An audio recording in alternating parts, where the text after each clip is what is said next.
cat in the wall, eh? Okay, now you're talking my language. Do you ever drunk Baileys from a shoe?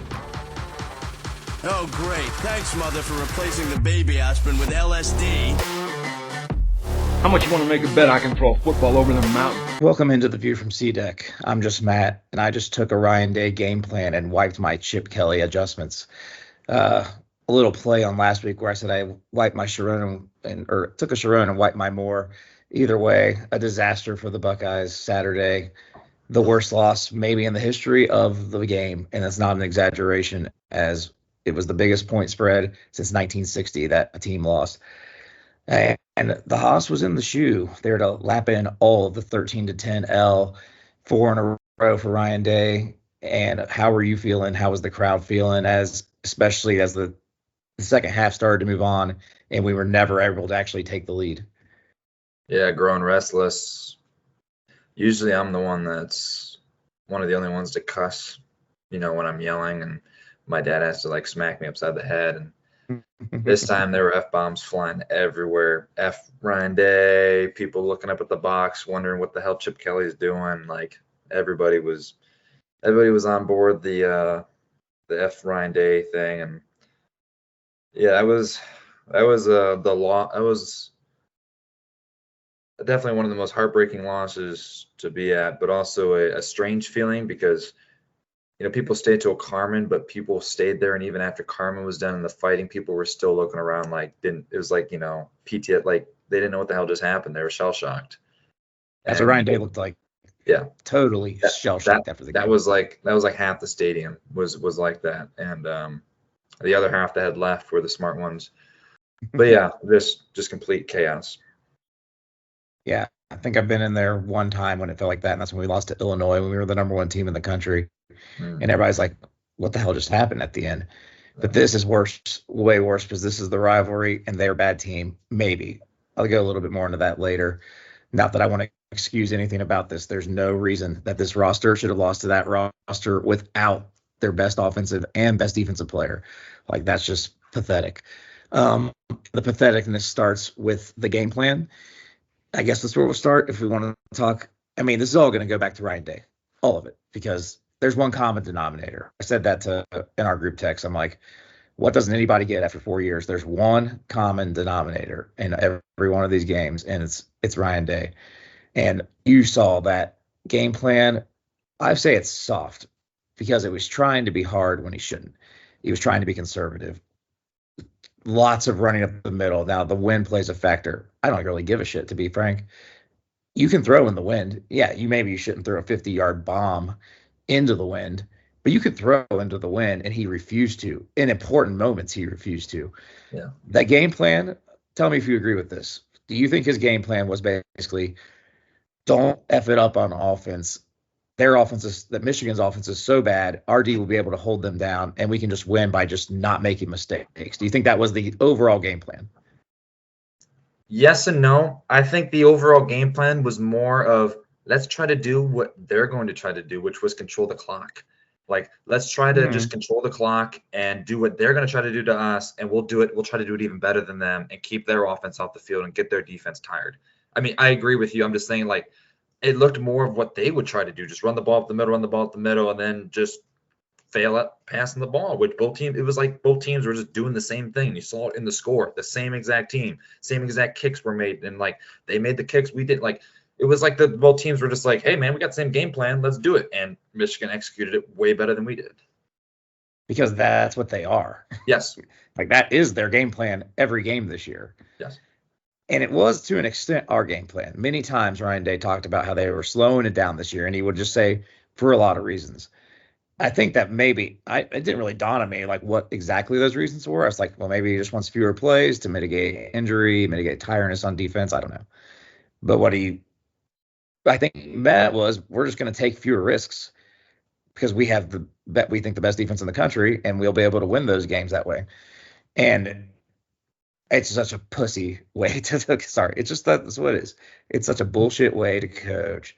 Tyvis Powell even said he had a friend that today on the radio said that he had a friend text him during the game and says, my problem with Ohio State is they don't go in there trying to score 56 points. They go in there wanting to get to 35 and being like, okay, you're not getting to 35, so we're going to take the foot off the gas. That's all we're trying to hit. And it's just such a terrible way. I think, I mean, a lot of things I think about the way Day has the culture of the program. There's another one added onto the pile. And then when you play that way and you're trying so hard not to make mistakes, what always happens, Jason? The guys don't execute and you make mistakes. Yep, they're trying so hard, they're overthinking. I mean, Will Howard does this every game, makes the kind of throws he made, and I'm not blaming too much on Will, to be honest. Like, those were terrible throws, but I think it's just part of what they were doing was trying too hard to not make a mistake that causes them to make mistakes. Yeah. Obviously, kicking game's terrible. All this stuff, like, they can't kick field goals, they can't not throw interceptions in the red zone, but he can coach a team to be more aggressive to where those things against a team that much worse than you don't matter, at least not in terms of you actually winning the game and them losing the game. Like, we ran through scenarios in our text and in our podcast last week, and that was the only scenario where the game's even close was what happened Saturday. We're turning the ball over, we get tight, and suddenly we can't do what we want to do. And God, it's just so frustrating to see it happen again and again and again. Yeah, and that's ultimately, I've got a couple main points I want to talk about. And number one being the lack of execution in big games. I love the defense. They play great for a majority of the game. But on both sides of the ball, it comes to these big moments and they don't step up in the right time. The defense had them. They didn't make the tackle. Denzel Burke couldn't turn around and look for the ball in the game. Like, the kicker doesn't make these kicks. So it starts with the mindset of the coach and preparing the players to execute and perform at the high level in the pressure moments, and they aren't doing that. And then I go back to, like, Ryan Day's decision making and his coaching in the big moments, and how did the team performs in these big games. And you can go back and look. It's really him beating Penn State and Notre Dame. And he really only beat Notre Dame last year because they decided to put 10 guys on the field in a goal line situation, and we got lucky there. But even better, we threw a pick on that drive that hit a guy right in the square in the chest, and he dropped it. Yes. Go ahead. And Penn State, I mean, I can't really say James Franklin's ever won those games either. So congrats. Like, and then it brings back to the Georgia game. Guess what? We're at a 48-yard field goal, and Ryan Day's like, okay, I think our kicker can make it rather than getting another 10 yards. He's never in that mindset of trying to go and win the game. He's always trying to settle and just thinking we got it, rather than going there and taking it. He just thinks it's going to come to him, like being born on third base. Maybe they were right. Maybe Ryan Day was born on third base. They were right. Yeah. Yeah. So overall, the game plan, besides it being just like in a philosophical way soft, we're running up the middle 14 times in this game. 14 times too many. We can probably run it a couple times, but you got to keep them honest. But they have the best tandem at D-tackle in the country. The one strength they really have over us is our interior D-line against our interior offensive line. And we run right into it several times. Or we run slow developing zone blocking schemes, which bring those guys into the play still. Like, you don't just because you're running sideways doesn't mean you take the D tackles out of the play totally. And they didn't. And, this happened. I will say everything that happened this week was precursor to last week against Indiana, except for they didn't drop a punt snap and we didn't return a punt for a touchdown in this game. Other than that, all the problems we had this week, we had against Indiana. Couldn't consistently move the ball, couldn't run the ball at all, except for the 39-yard run by Henderson at the end of the game really made the stats look a lot better than they were. Because without that run, the last 2 weeks, we averaged 2.5 yards a carry, Jason. Yeah. That's a joke. But, I mean, with the injuries on the offensive line, it's understandable, but you got to work around it and not just run it right at your run behind your weakness into people's strengths, which is just, it's mind-boggling. And I think it's part of this, like, fake toughness thing with Day. And so here's what I'm going to say about Day with the fake toughness. I had a coach, my JV coach in basketball way back in the day. And his name is Oak Martin. And he was like a nerd. He looked like our old mechanic, Jason. Like, they looked the same. And he was like totally a bench warmer probably his whole I mean, he told us he was when he played ball in high school. And he would try to get in there and like fire you up sometimes, and it just came off so inauthentic. And it just like we were a bad team because of it. We probably had more talent than what our record reflected that year. We won like 4 games. Yeah. But we just like you just couldn't take him seriously. And I think that's, I mean, obviously Day's at a much higher level and he's better than that. But he's also coaching guys who are a lot better than a JV basketball team. Yeah. And so I think it's like that, where it's just like they don't believe it. They don't believe it comes from him. And he doesn't have real confidence that they're going to go out there and kick people's asses. And so his team doesn't. The Ryan Day you saw on the field after the game, looking around stunned, is I think that's how he is at the dinner table with his family, just like aloof and just wondering how the hell he won the lottery and Urban Meyer handed him the jobs to one of the best jobs in the country. He's probably thinking that to himself all the time. That's the Ryan Day that it is. He's not an authentic person. Say what you want about Sharon Moore. We'll see if he ends up being a good coach throughout, but I actually do believe he's there firing up his guys. I think I'm not in that program, but you knew Harbaugh is authentic.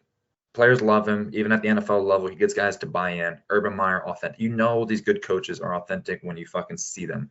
Sharon Moore, 1 year of him, I'm thinking he's probably more authentic than fake. But Ryan Day, proof's in the pudding, man. Like, he's pretty fake. I mean, those other guys all command. Yes. Like they have a command of their locker room. Like they would. I mean, Harbaugh would let that crap go. Harbaugh's an asshole, but his team turned into assholes. The program, they're assholes. I mean, that's what they are, but it works. You know, it helps them win games. I mean, Meyer's an asshole, but he doesn't like deal. Like you would never see his team plant a flag on another team's field. You just would never let it happen because they'd be scared of him. Yeah. Nobody's scared today of anything he's going to do. Yeah, it's just like we've talked about it. You've talked about it. The culture just isn't. It doesn't make guys tough. I'll hammer it again. The dressing guys to play have been injured, and then not playing them, and then saying that they could have played if the game got close, we would have put them in. That's the epitome of what's wrong with this program.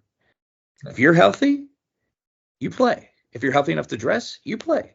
If not, that's okay, and you don't play these games because either you're just making them not be tough. Is what it is. You're like telling them, oh, it's okay to not be tough this week. That's not toughness. Isn't a choice you make week to week. It's a mindset. It's a lifestyle. Like you don't decide you're tough one week and be tough. So for him not to ask them to be tough every single week, you're not demanding toughness. You will never be tough like that. Yeah. No, and it goes. I always brought up like the mental health coaches that they have, and just I'm all.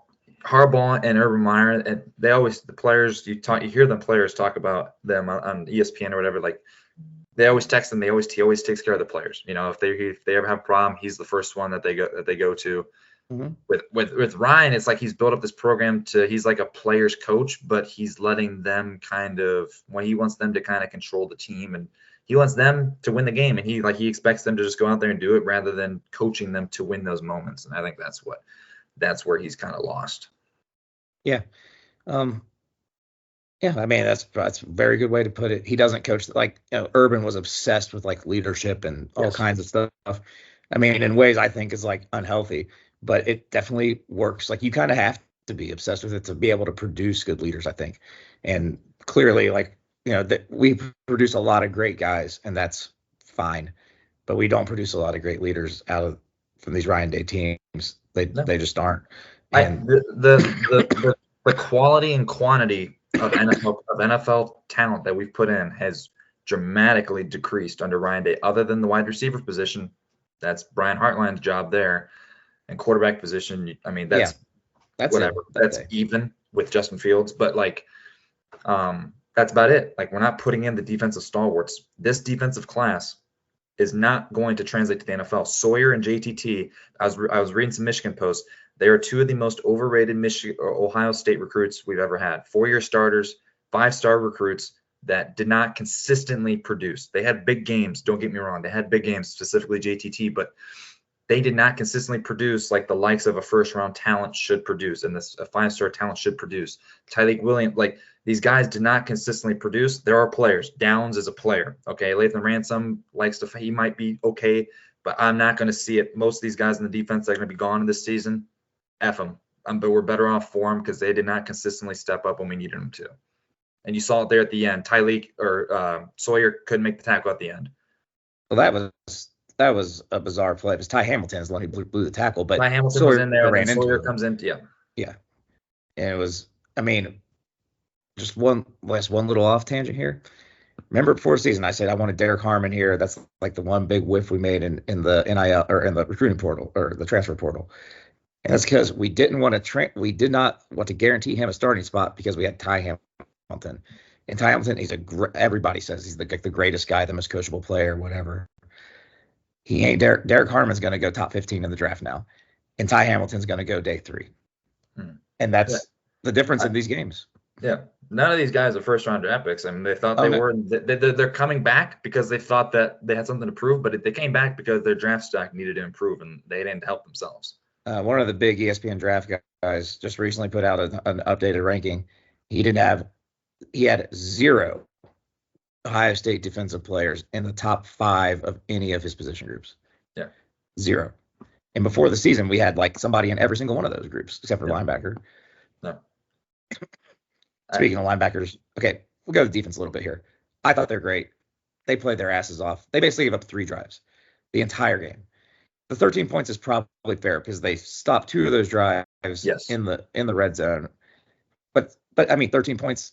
But the 2 drives that they actually gave up 10 points on beforehand, they gave up a total of 5 yards.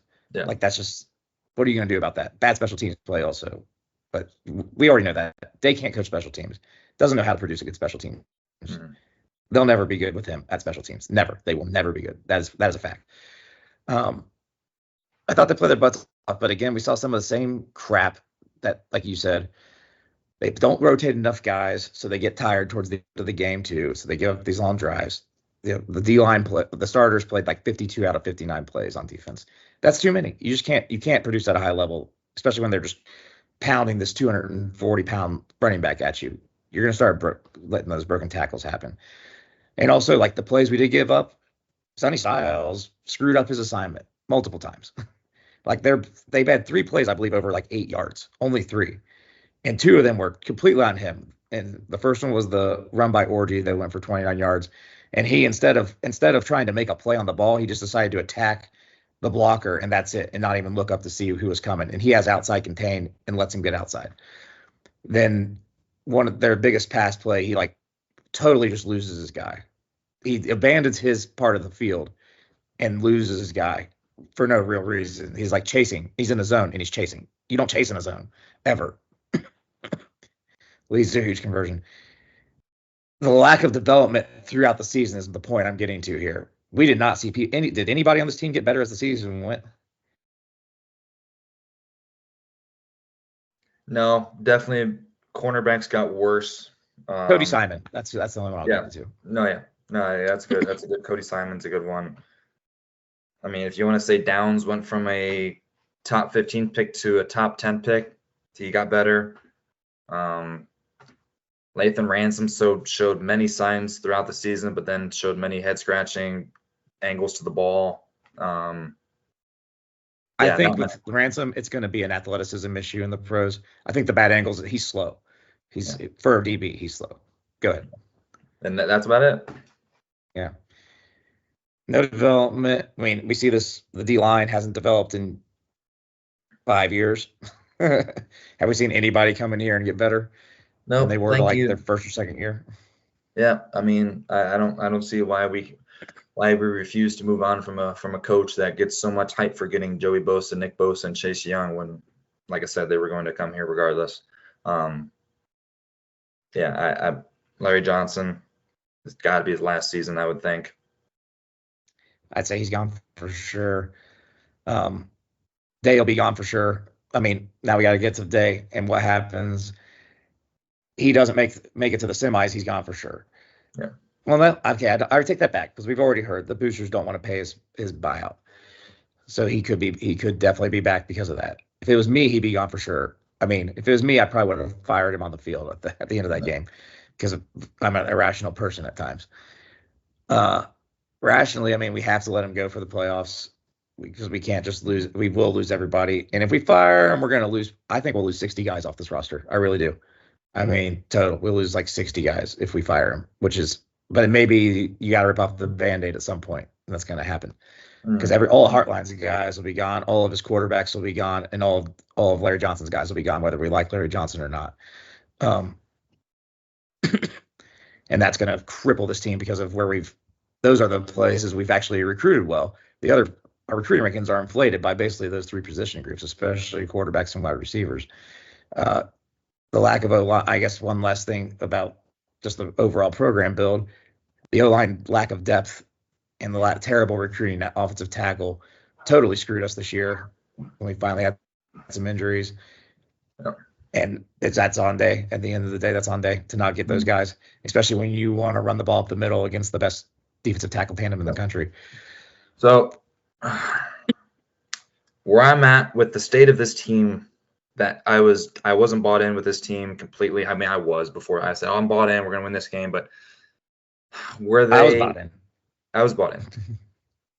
What happened and what I think the fundamental flaw with this team is, like you've brought it many times, it's going to be the offense that is going to win a championship. In today's day and age, a better offense is going to beat a good defense 9 times out of 10. Especially in this year's college football, there's not a legitimate defense. It's all going to be offense that wins the national championship. There was in years past, especially under Urban and those couple early years under Ryan Day, before we brought Chip Kelly in, the offense was primarily up tempo. Quarterback goes up to the line of scrimmage. Same guys are on the field. They get everybody set, and then he checks. He gets a play call from just what the coaches are reading from the defense. Makes a call, and they go. The only time they did that in this fucking game was the last drive of the first half. They went up tempo, kept the same people on the field, and they drove it down the field. I get it. They were doing cloud cover. They were going prevent defense.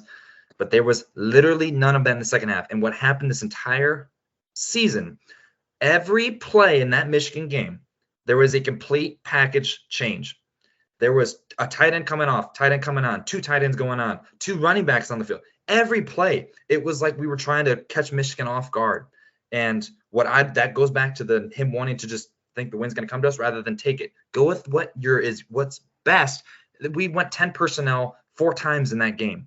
4 times we went 10 personnel with no. Why do we need tight ends? G. Scott, what our best playmakers on this team and what's going to win us anything is our passing game. Our running game has shown throughout the season to be inconsistent. Our offensive line is banged up. Their best part of their defense was their D tackles. And so the complete packages changing is what you can't let guys get continuity. The running backs can't get any continuity. The offensive linemen are like, pass, run. What the hell are we doing? Will Howard can't get in the rhythm because he's throwing to different receivers on every play. So I don't understand this Chip Kelly offense this year. It's gotta be different next year, and he's got to go because scoring 37 points again, numbers went down, everything went down across the board. It felt like there, especially towards the end, it just got tight, and he was just throwing darts at a board and seeing what stuck. That's my final point on the offense and what I think needs to change. Yeah, I mean, here, another part of what he does a lot of times is try to outsmart you rather than beat you with what's working. And nothing points to that more than the 3rd and 9 drop play we ran. And I'm like, twice. Here's the big thing about that. You're still running at their D tackles. They ain't going anywhere. Yeah. They could drop all 9 guys in the coverage. Those 2 are going to stuff that play every single time. It doesn't matter how cute you get when you're getting manhandled up front. So don't get cute with it to try to attack that area. Like, that was so dumb. It had no chance of working. Yeah. Even if you fooled them, it had no chance of working. It's just one of those things where I'm like, I just don't understand it. This is where we're at the Cooper stuff. John Cooper, his teams would get tight, just like Days in the second half of these games. But just like Day, he didn't instill confidence that they were going to go own Michigan. And then they'd have their mistakes, but then you get down to these end of the game situations, and the look you saw on Day's face, which I called it out, the Penn State game 2 or 3 years ago, when I saw that look on his face, I'm like, that's the Cooper look. That's I have no idea what to do. I'm frozen. We're just going to run the ball up the middle and hope the other team lets us win the game, basically. And that's what he did. And he's Cooper, man. He's Cooper. He's a little bit better than Cooper, but he also started in a way better spot than Cooper did. So, it's just, I don't know, man. and it's one of those things like you just keep like, what if he wins 2 games? Like we're probably are we like for certain to play? I mean, I know they're not haven't announced the playoff bracket yet, but we're almost certain to play Tennessee, right? I think it's a winnable lock game. to play Tennessee, unless if Georgia loses in the SEC championship game, then we could move up another spot. It's gonna change. I'm pretty sure it's gonna be Tennessee at home. I'm pretty sure we're gonna have a home playoff game. Like I said, if the wind and the cold was affecting this offense, and we couldn't get over it there's not going to be many other teams that are going to come in here. Like, God forbid we played Boise State. God forbid we played Boise State at home in the cold, and we're not going to. They're going to win their championship. But like a team that's just going to run the ball, and do exactly what Michigan did. Like, and don't have the defense to stop us. But Tennessee's got a defense. Tennessee's got a Really good defense, defense. and they've got an offense to spread us out and run the ball. Especially a mobile quarterback, they can do a lot of things to hurt us. I'm not surprised if we lose that game. I'm not going to that game. I'm not going to a playoff game at home. Sorry, you can't give me that ticket. Yeah, it might. I almost want us to go away because I don't think the home stadium is a place this team needs to be now. Nope. Because you're right. As soon as we start to struggle, it's going to get tense in there. People are going to be yelling at them. Yep. I think it's better if they go away. And in Tennessee, each other.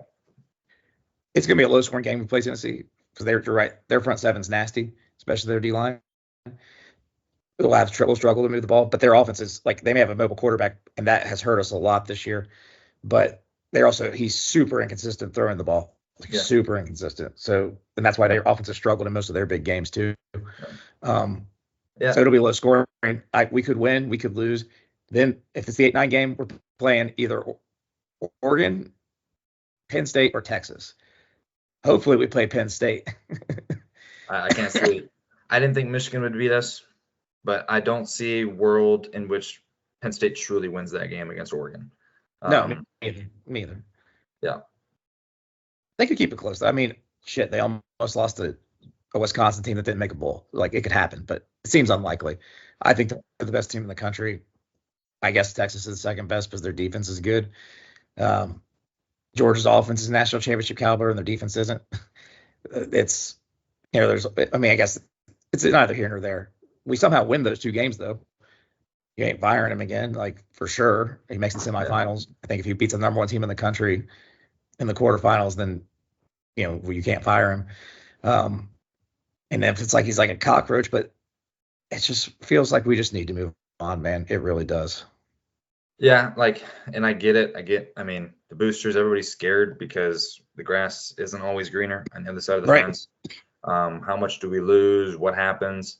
Michigan found that out, but they lost so much talent and they look pretty decent. I mean, they're going to lose a lot more talent this year again. I don't know.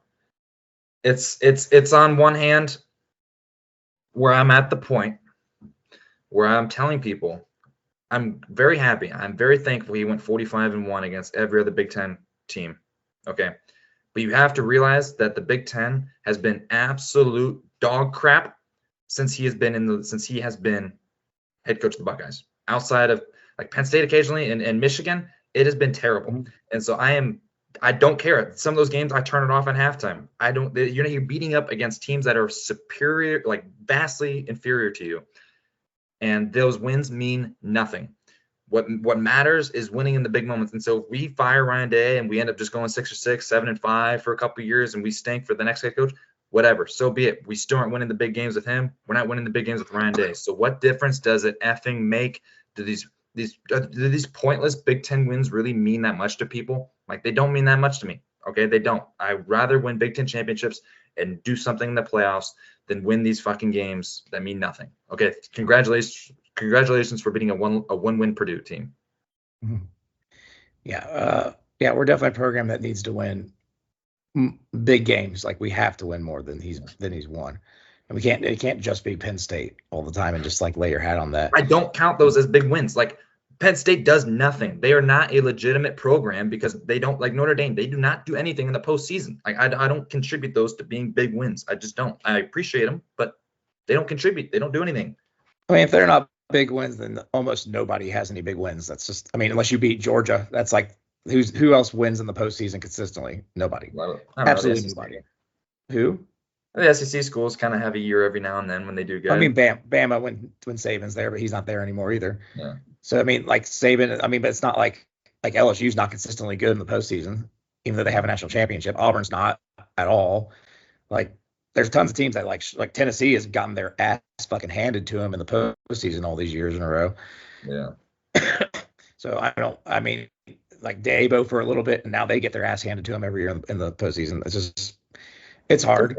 And like, I mean, you're talking about 2 or 3 teams basically that meet your criteria of having good wins. That's a little too much. But you're right. It's just, he'll never win this game. Like, we're not going to win in Ann Arbor next year. We're not going to.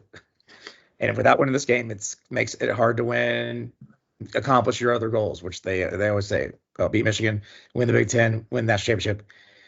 I mean, 4 wins in a row with this O-line, ain't happening. It's not happening. So don't get your hopes up. Yeah. Two side notes. Devin Brown being in the game, if he would have, like people said, would we have been better off with Devin Brown other than Will Howard? 1, absolutely not. If you know Devin Brown and you watched any of his game plan, he's been absolutely terrible.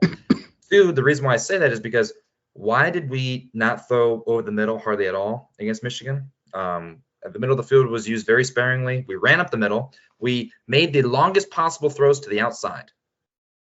We haven't thrown it over the middle in the last 2 years. Yeah. At all, pretty much. Yeah. The over the middle of the field was hardly used. So Devin Brown, who doesn't have a superior arm, is going to be then asked to throw these outside routes the whole time. They'd have been picked off even more than Will Howard. Sorry, it just would have been. So yeah, the middle of the field also was a lost cause for us, I guess, all season. The last 2 seasons, yeah. They somebody charted it, and we just don't throw the ball over the middle the last 2 years because he probably doesn't trust McCord or Howard to make the best decision. That's where your decision making really comes in, and accuracy. Yeah, that's something that probably needs to be looked at too, but that's near the bottom of the list for me. Real quick, your thoughts on the post-game brawl?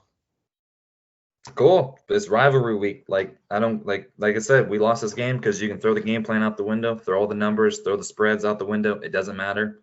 What it matters is the 60 minutes, and then what happens afterwards happens. Like, who gives a shit? Pepper spray. Those police need to be suspended. Like, if you're seriously worried about these football players in your life, then what the F are you doing?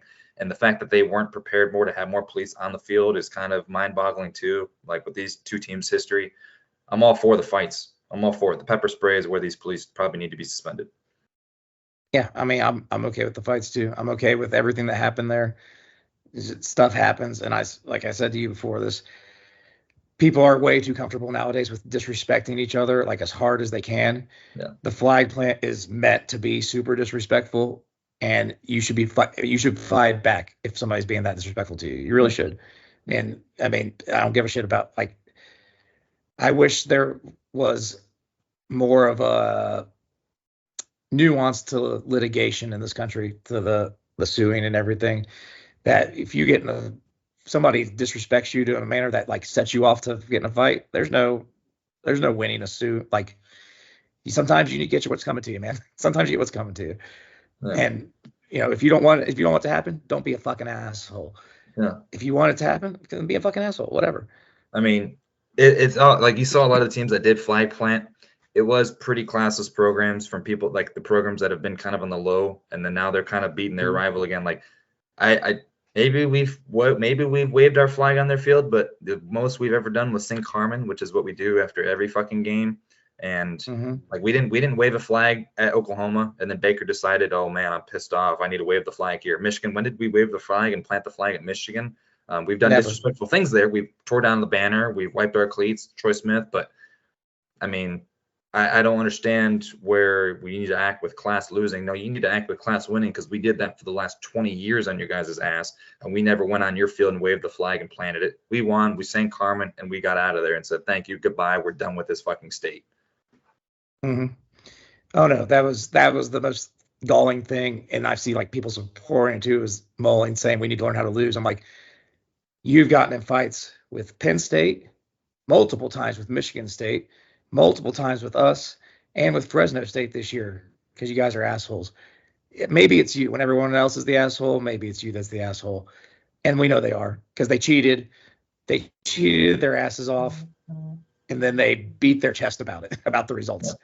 They're assholes, man. That's what they are, and it's fine. We need a good villain, and we need to overcome the villain eventually. Yeah. And hey, but you know what? Maybe Dade takes us on a magical ride here, or maybe we get our asses handed to us in the first round of the playoff. Who knows? Yeah. I mean, where I'm at with it is they beat us. Whatever. Go win the game, and then we don't have to be upset about them waving the flag too. I can see both sides to it. I really don't give a shit. We lost the game. Oh yeah. Yeah, I mean, like I said, I'm pretty much okay with everything that happened there. Yeah. Whatever. We should stop you from being an asshole. Yep. You shouldn't be an asshole, but if you are, there might be consequences for being an asshole. I'm okay with there being consequences for people being assholes. It's fine. Okay. But that'll do it for this podcast. Hopefully we have some better podcasts coming in the future when we've won some games and Ryan Day's sprinkled his magic fairy dust on us again and has us believing before he rips our heart out and stomps all over it again.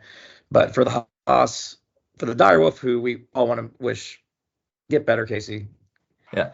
Get that freaking pneumonia out of you. If anybody needs a hotel room for the Big Ten Championship game, you can leave your comment and leave your info down in the comments section because I was supposed to be there. Did you get tickets before too? I didn't get my tickets. I got the hotel room. If it was Royal Rumble weekend, I'd take it off you, but No, it's a joke. We got it. All right. But yeah, that'll do it for us. The View from C-Deck. We will see you guys next time. Go Bucks, always and forever. Hey, guys.